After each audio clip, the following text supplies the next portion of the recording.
Greetings and salutations, I'm Keb. Welcome back to this Let's Play of Sid Meier's Civilization 2 as the Celts, where we have finally become a modern civ, as you can see by the city icons. Unfortunately, that cancelled our greatest wonder ever, the Universe Workshop. Hurts me that I didn't recall that. Oh well. It is what it is, and we can at least keep growing our towns up into the skies at this point.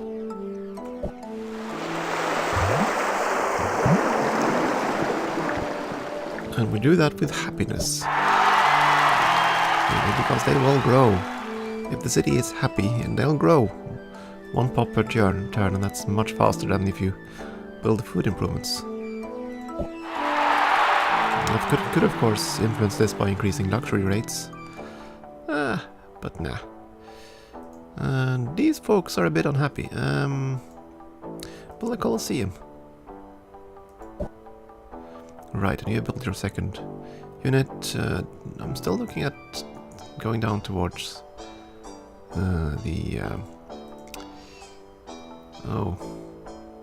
almost no one want that stuff, eh? Okay, okay, load up gold. Confirm and zoom. And pollution even, ugh. Yeah, build one more freight unit, and... I just talked to the council. No, too busy. But it is the time, of course.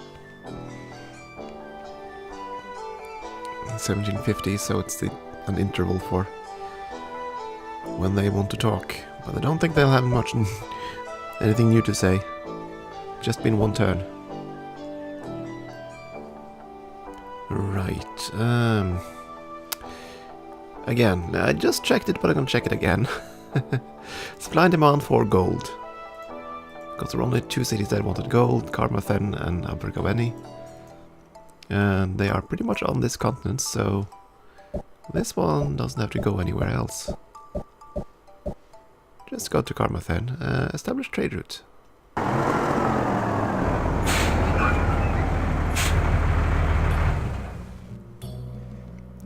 It shouldn't give that much of an income given the very, very short distance, but oh well.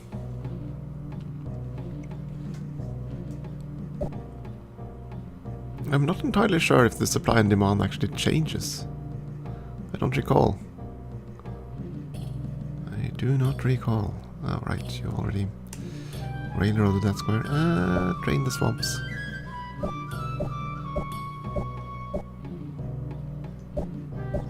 Uh-oh. That was a rather nasty barbarian force up there. Not sure I like that. Not sure I like that at all.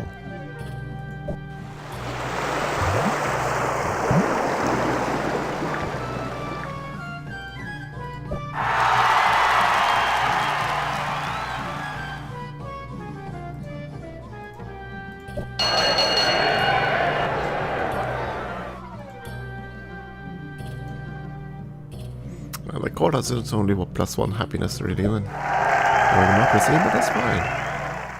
A little bit of happiness is good.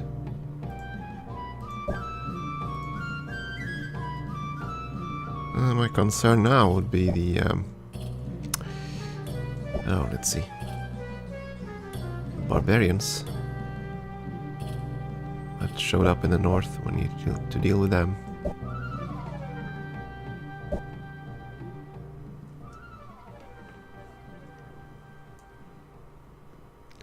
You belong to... Oh right, you're the carefully one. Let's see, barbarians, they showed up somewhere north of here. Yeah. I think we're only can hold out against that. I will see. I'm not sure if we... But I'm gonna lose the engineer, but nah, okay.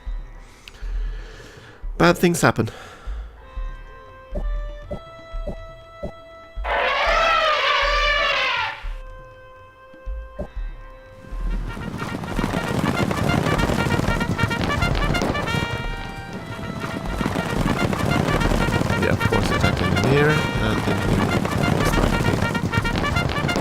survive. Okay. Well, I'll take that. That's good news. Oh, whoa. Oh dear. This isn't good. How do I fix this in a hurry? Do I have a harbor on you?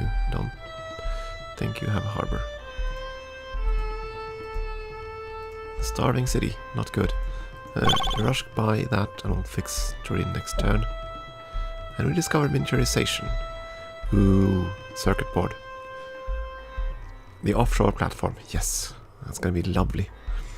Early radios and other electronic devices relied on vacuum tube technology.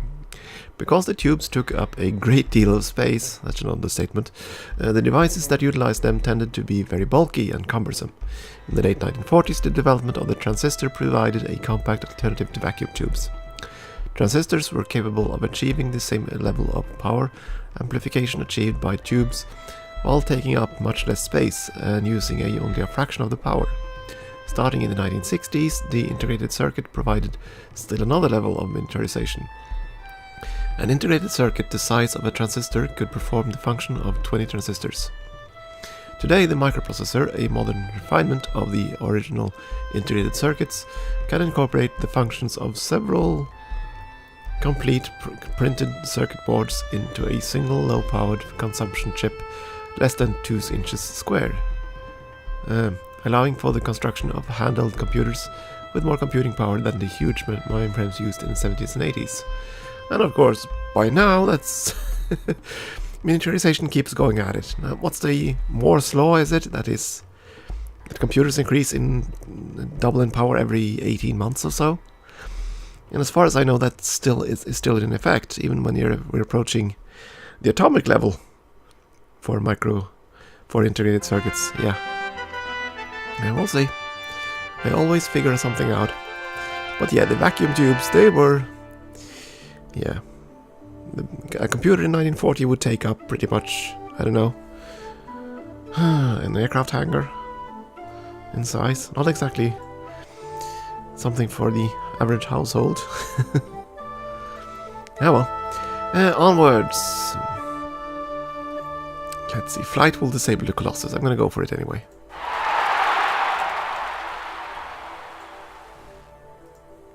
Yeah, now we get message for the offshore platform, since that improves all the ocean squares and makes them productive. Which is very, very good for coastal towns. So yeah, we're gonna switch around to offshore platforms.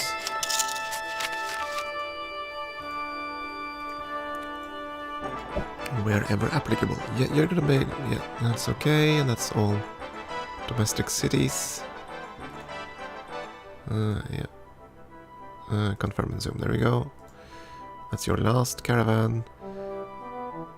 Yeah, you actually do have one ocean square, so you could take advantage of it. Do it. An offshore platform on an inland sea. I believe that it does happen in some rare cases. Really. Well, maybe not full-size platforms, but they do have... They do have some ways of, yeah, utilizing inland seas in that regard. And there are some cases where it's absolutely necessary to do so, like the toxic lakes in Central Africa, where you have these volcanic craters which store up natural gas at the bottom, and if there are earthquakes or something like that, the natural gas is sent to the surface, where it can sail down the sides of the mountains and volcanoes and suffocate people. So they have to drain that natural gas. Okay, at any rate, we have in all caravan, there were only 3 domestic cities that wanted that, so let's check that again. Yeah, oil. Dinospovis, Lanali, and Cremona. Cremona down there, yeah, sure.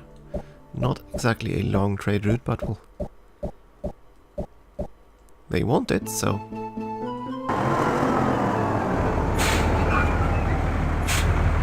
I'm gonna assume that that's gonna trump everything else. Let's just check. Let's see, Celts, how much are you getting from your trade routes? I can see that somewhere, can I? Info. Happy map rename. Right here. +3 and +2, not exactly huge sums.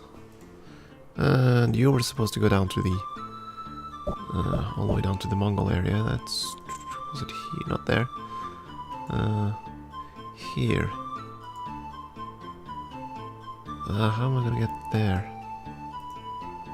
Can't get across here, so I need to go around there or through here probably. Yeah, that seems to be the fastest route.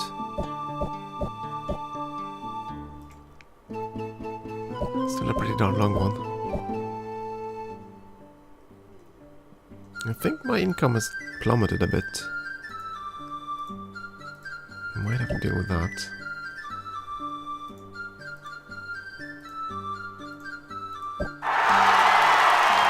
Of course, we are building a ton of buildings and they are expensive, so I shouldn't really be surprised. Oh. So I have a choice between starving the city or... boo. Okay, go there.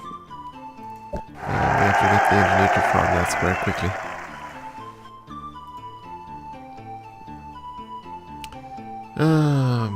Yeah, you probably should get the offshore platforms.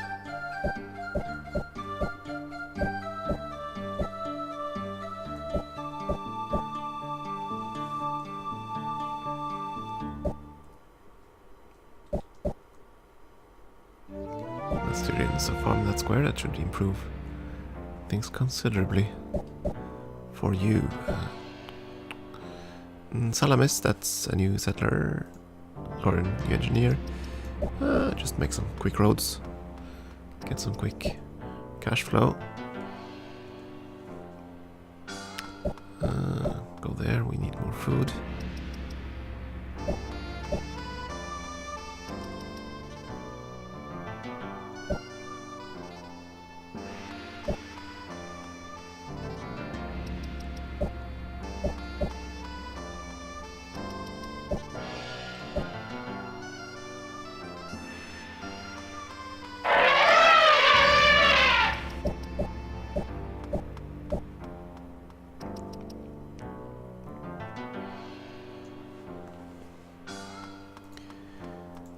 Of course I could... I don't recall, did this game have city governors? No, I don't think they did. So you can't automate anything. Which is kind of unfortunate, but... oh well.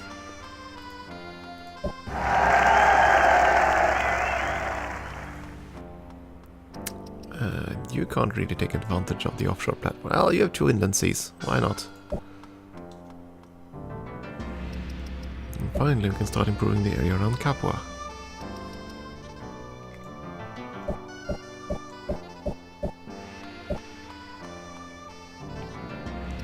Oh, that was a jungle. No wonder. I thought it was a plain square. Apparently not. Let's see, carefully has been completely fixed. Oh, no.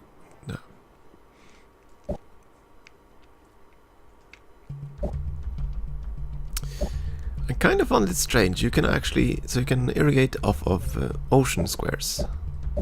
Salt water. So good for farms. Not exactly. Yeah, but I suppose if you could only irrigate out of...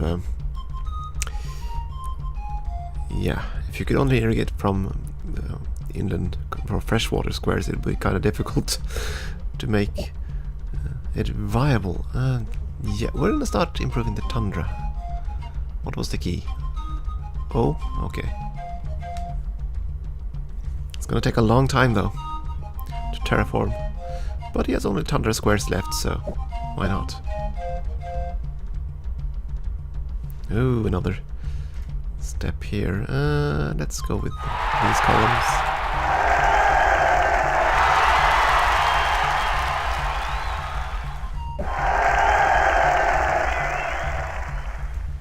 Yeah, you're definitely gonna need the offshore platform eventually.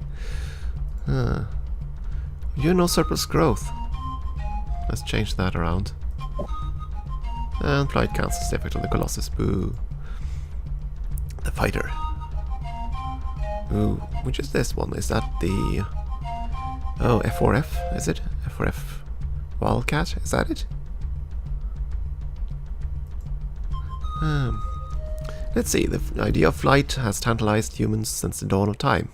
Studies regarding the possibility of producing a flying machine date back to the 13th century. In the 16th century, Leonardo da Vinci proposed a number of inventions that eventually came to pass, including the propeller and the parachute. Throughout the 19th century, various engineers experimented successfully with gliders, and experiments with compressed air and steam engines attempted to produce self-powered flight with limited success. The key to success in powered flight was the invention of the internal combustion engine. Just after the turn of the 20th century, Orwell and Wilbur Wright made the first four controlled, sustained human flights at Kitty Hawk, North Carolina. The technology of flight advanced rapidly from this landmark event, and within a relatively few years, aircraft were circling the globe, safely delivering passengers and mail at record speeds. I just saw the opening of the Olympics, and then there they challenged this statement that the Orwell and Wilbur Wright were the first. They had a fella of their own, whose name escaped me. Yeah, well.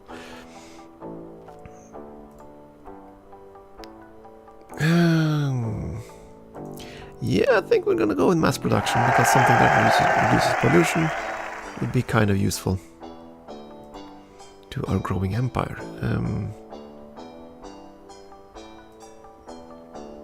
Yeah, go with the walls.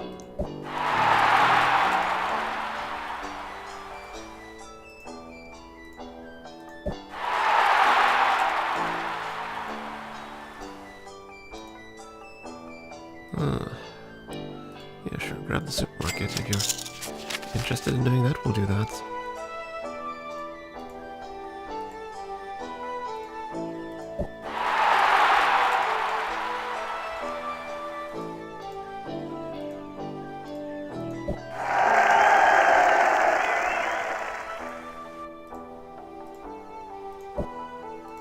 Oh, pollution, boo. Why must you give us pollution? We don't want it. That's square probably. Let's see. Yeah, it wakes up. Ah, boo.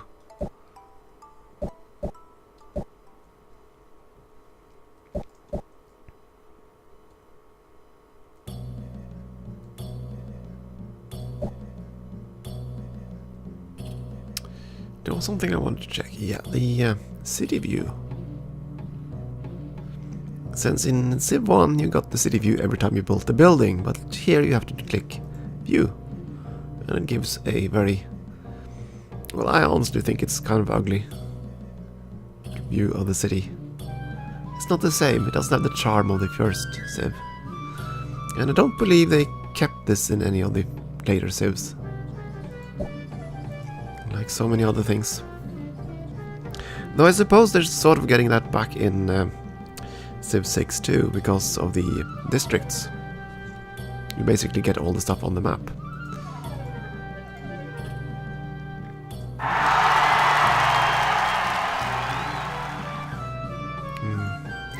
Yeah, I'm gonna keep harping about Civ 6 because I'm very much looking forward to the game.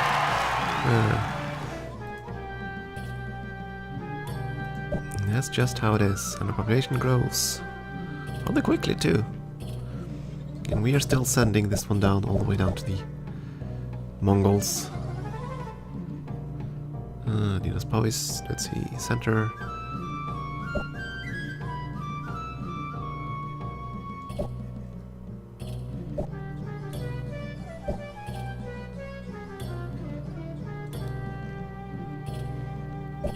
Did we improve all the squares around Cardiff now? I think we did. Everything fixed. Everything fixed. Maybe we'll chop down some of Abergavenny's forests. I don't know.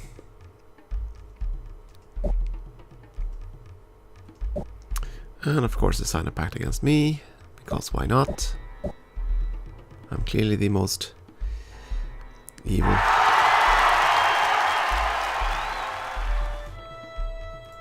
Oh, you're definitely gonna get the offshore platform. That's gonna give you a lot of shields.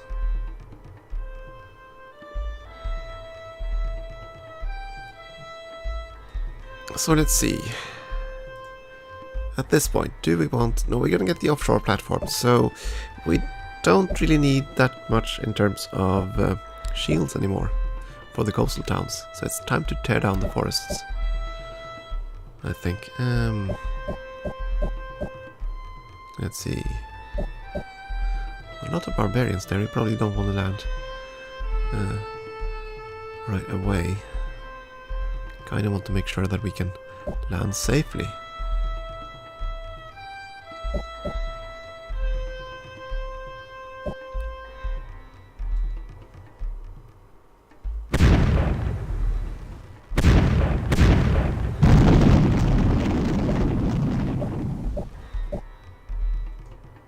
Let's go mass production, which leads to a lot of tax, and of course gives us the mass transit. Let's see, the ideas of mass production began to take shape along with the factory system. The automation of production greatly increased productivity with a corresponding decrease in price for manufactured goods.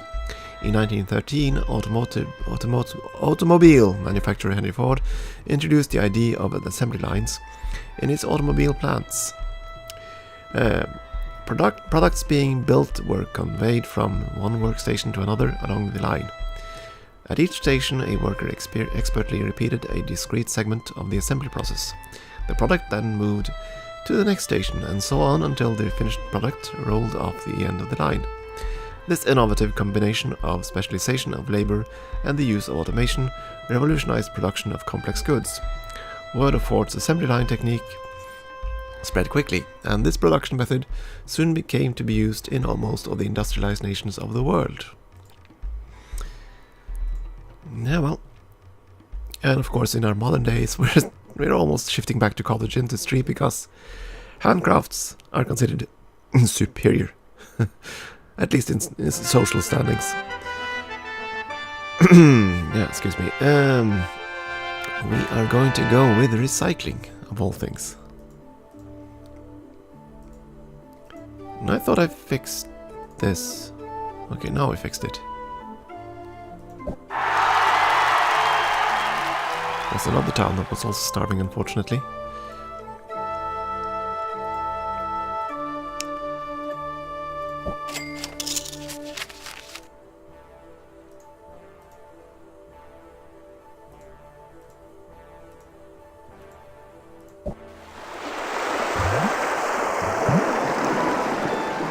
Yeah. Come on, offshore platform. There we go. Yeah, you all want the offshore platforms, even though you can't really support them yet.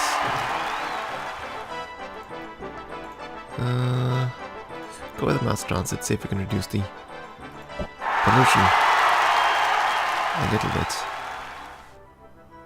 No, carefully, you're definitely gonna need the offshore platform.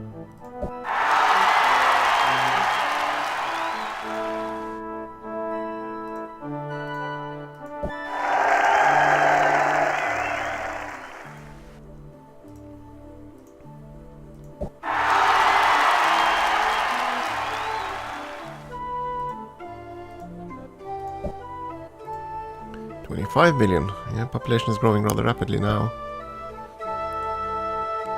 With our new and improved farms. Let's see, Celts still has that square, I guess.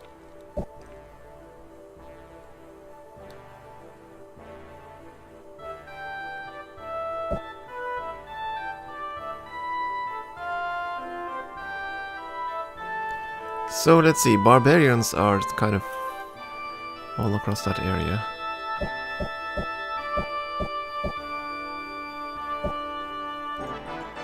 Let's see, can we move south of here? I think we can. Good. Let's do that. Let's move slowly towards Ormuz. Aztecs captured the Greek city of Rhodes. Okay. Oh no! Barbarians! Don't kill him! Oh, they killed him. Boo!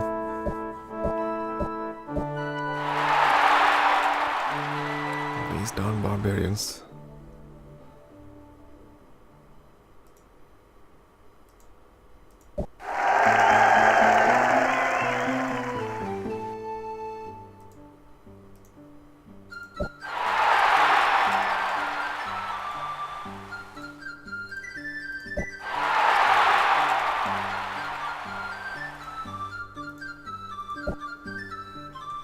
Yeah, I'm probably building stuff in the wrong order, but I'm trying to move quickly here. And you're gonna move to... Go to... Cremona. There we are. Okay, foiled. That was quick.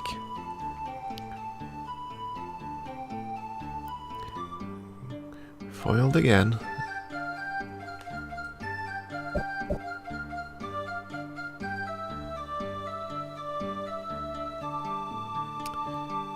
Durrow is pretty much done. I guess we're gonna make him go and build the Great Polar Railroad.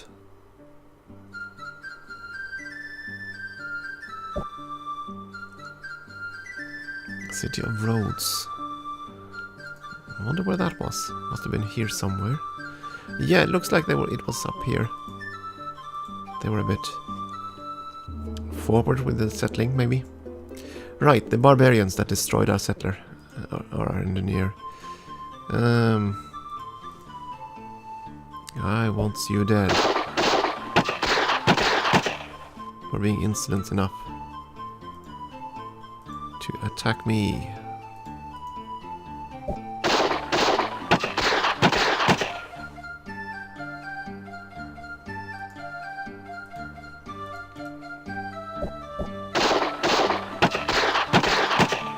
I'm not sure if it's possible to defend against barbarians in Civ 2, because they basically spawn all the friggin' time.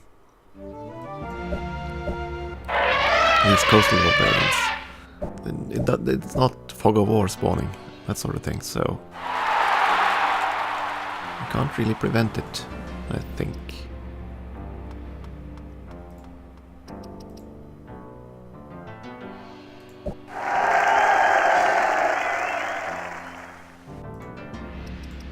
Pollution is becoming a bit of a problem in some of these towns. Just a little bit. And you, of course, lost your engineer. We can't have that, so build another one. We discover recycling. Increasing world population has led to the inevitable increase in the amount of garbage produced by society. Conventional disposal methods, such as burial in a landfill, have proven inadequate to handle the growing waste problem. One solution to this problem is the reuse of discarded materials through recycling. Although scrap metals and other materials have been reused in manufacturing processes for some time, true recycling is a broad-based household-by-household effort.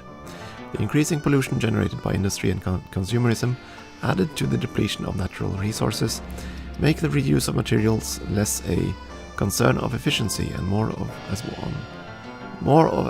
one of necessity for the survival of the human species. Not only does the recycling of waste materials prevent the unwanted buildup of garbage, it saves energy and slows the depletion of natural resources, such as trees and petroleum products. Yeah.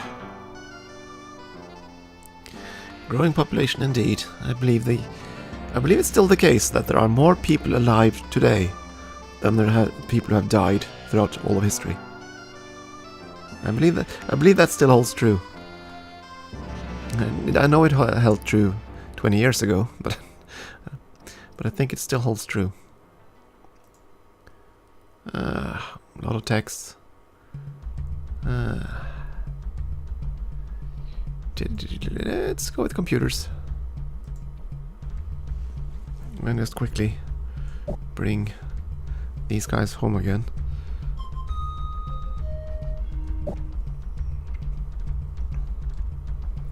Let's see now, Cork, you have 1 square left down there.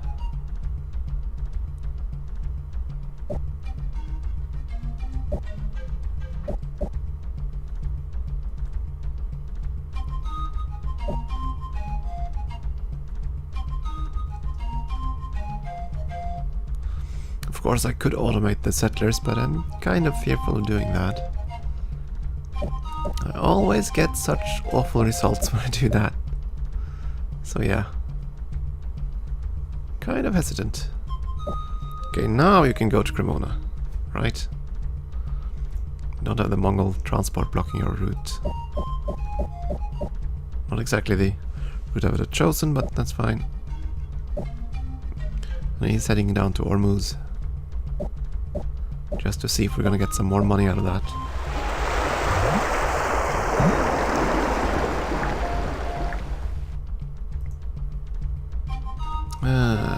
Yeah, fine, go with the library. No, actually, you don't have the offshore platform yet. Offshore. No production. We want more production, and you need... do you have the 2 buildings? Yeah, you have both the harbor and the other one. Build the recycling stuff. Try to get rid of pollution. Yeah, I agree, we should build a recycling center.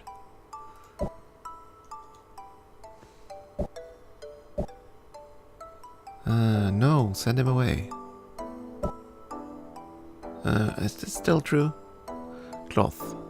I actually don't know if they changed the supply-demand stuff. Cloth, there we are. Yeah, Mongol still demands cloth, so... There we go, revenue! A fair bit more. The other one's got 50 gold and this one got 700 and something. Yeah, that's a slight difference. A very slight difference. Pollution, boo. It's that square that lacks a railroad. Okay.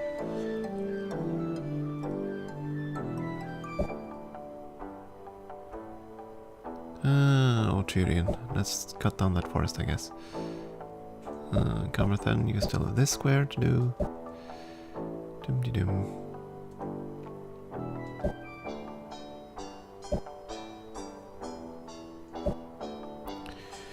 So many squares, so little time. Yeah, I could probably save some time by automating the workers, but I don't want to. I don't trust them. It is time for a short break though. So, thank you for watching, and I hope you'll continue to do so.